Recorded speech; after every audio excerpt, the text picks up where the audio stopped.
All right, we're back. I think this is our 5th nutrition episode or so. Mm-hmm. We've gotten good feedback from everybody, so we appreciate you guys watching, and hopefully this is helpful for all of you. And we have a couple more questions this week. And the first one, we'll just get right into it, is that a lot of clients have started a nutrition program. They're beginning to work out, and I think they're really excited. And then they say something along the lines of, I'm not losing weight fast enough, in my opinion. What else can I do? What's your take on that, Lauren? Okay, so I think the first thing to focus on is what your goals actually are. I think it's really easy to compare yourself to others, right? You're in a group setting, especially with you guys, where, so-and-so lost, 10 pounds in 4 weeks and you only lost 4. And then you get into that mode of like, well, how come she lost all this weight and I only lost that? Like, that needs to stop right away because everybody's really different. And you don't know what so-and-so is doing the other 23 hours a day to get that weight loss. So stop comparing yourself to others. I also think it's important to not compare yourself necessarily to the old you, right? So now maybe you have kids, you're 15 years older, and that's not to say that you can't still kick ass and lose weight. I know a lot of people that look better as moms, like post kids, and they figured out their approach. But you, right? You speaking from me? Yeah, thanks. Oh, that's so nice of you to say. Yeah, so me. But a lot of people do that. So it's also, it's hard to necessarily compare your current situation with an old situation. So that's not something that you should necessarily do otherwise. But I think any weight loss is good weight loss, and there's a couple different approaches. Most of the time we think about, depending on what's realistic for you, is a slow, sustainable approach, right? So when we're talking slow and sustainable, usually you're thinking about like 0.5% a week, I think is kind of an average number. So if you're 135 pounds, that ends up being maybe a little over 0.5 pound. If you're 175 pounds, that's just under a pound. If you're 225 pounds, it's just over a pound. If you're 300 pounds, that's 1.5 pounds. So you can see it's not a substantial amount of weight loss, but that's again that slow, sustainable one. The important part here is that when you're doing something that's slow and sustainable, like you're focusing on making these positive behavior changes, but you're also not subjected to a high level of restriction. Like you can still afford to have the wine and the pizza on the weekends, and that's just something that you need to consider as like a good takeaway, right?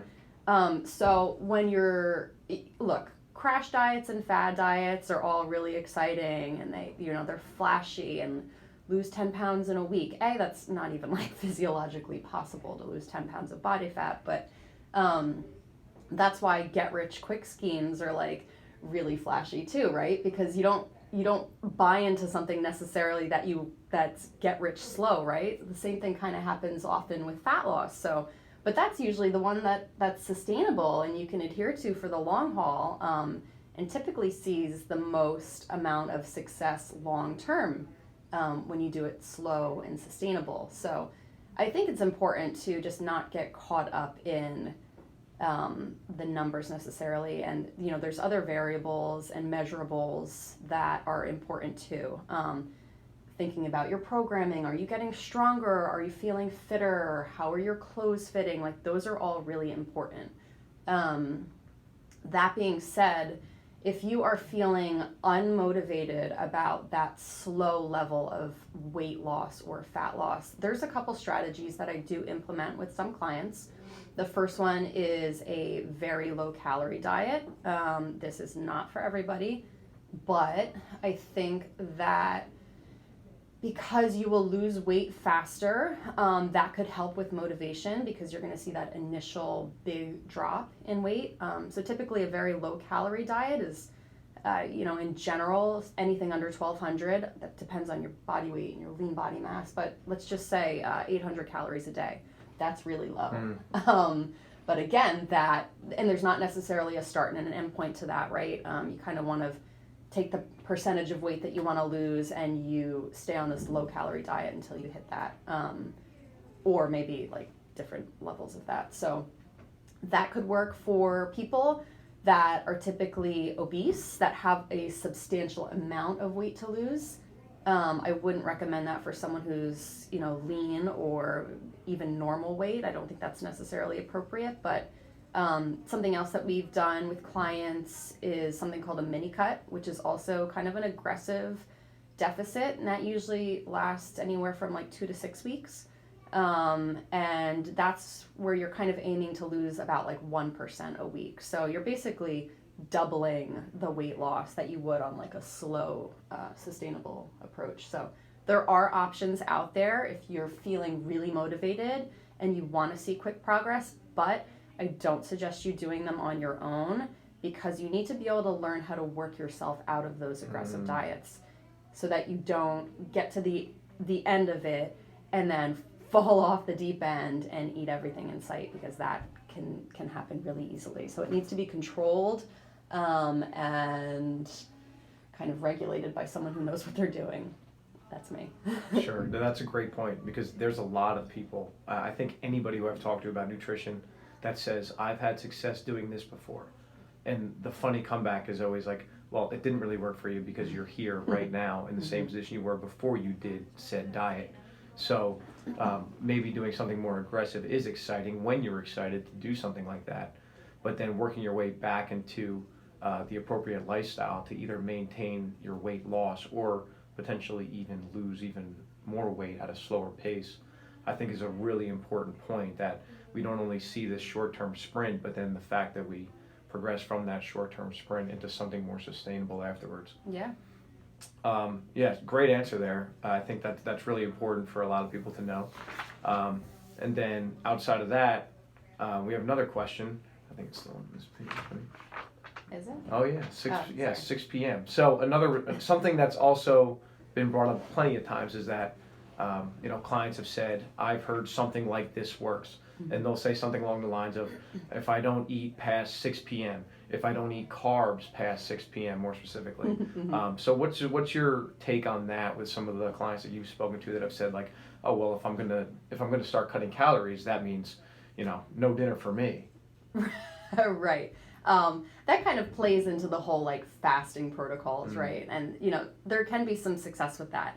Fasting is not magic.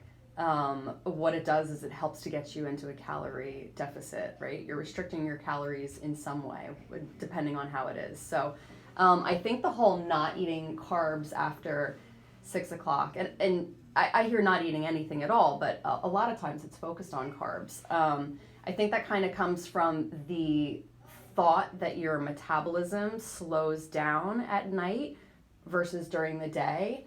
And research has shown that that's just not true. So I think it's important to kind of define what your metabolism is, because I think a lot of people don't really understand. So your metabolism is literally just the chemical process of the energy that you eat being transformed into energy that's available for use. So I think that term gets kind of thrown around incorrectly.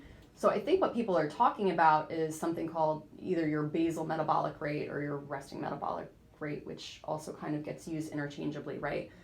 So that's basically the calories that we burn at rest, right? So, organ function, breathing, kind of sitting on a couch for 24 hours, like how many calories are we going to burn in order to just kind of keep the lights on and stay alive? So I think that's kind of the thought process, is that you're burning less at night. And again, research shows that that's not statistically significantly different. I think the percentage was like 0.9%, which was the difference. So it didn't matter. It didn't make a difference. So I think the takeaway here is that ultimately it comes down to calories and making sure that if fat loss is your goal, that you're still in like a net negative energy balance, right? Throughout that 24 hours, it doesn't matter whether it's at 8 a.m. or 8 p.m. And then when it comes to carbohydrates, I think it's important to understand that carbohydrates aren't usually or not easily converted into fat, right? There's a process called de novo lipogenesis, which is that process, but it's really rare in humans. So I think that doesn't really happen as easily as people think. What does happen when you're consuming carbohydrates as your fuel source, is those carbs will be kind of preferentially used either as fuel, as energy, or they'll be put into storage in your muscle or your liver as glycogen, which is the storage form of carbohydrates in your body.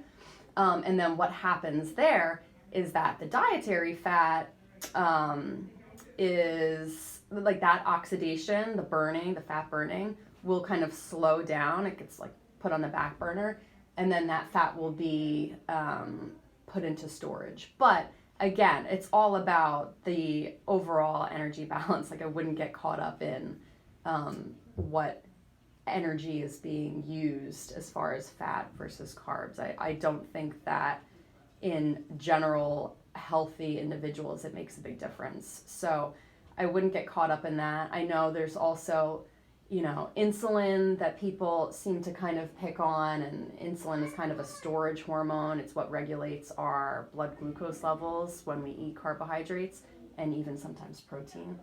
Or not even sometimes, definitely protein. But I think if you're, again, a healthy individual, I wouldn't get caught up in the transient increases that happens with insulin. I think that's kind of demonized, but I wouldn't get caught up in that.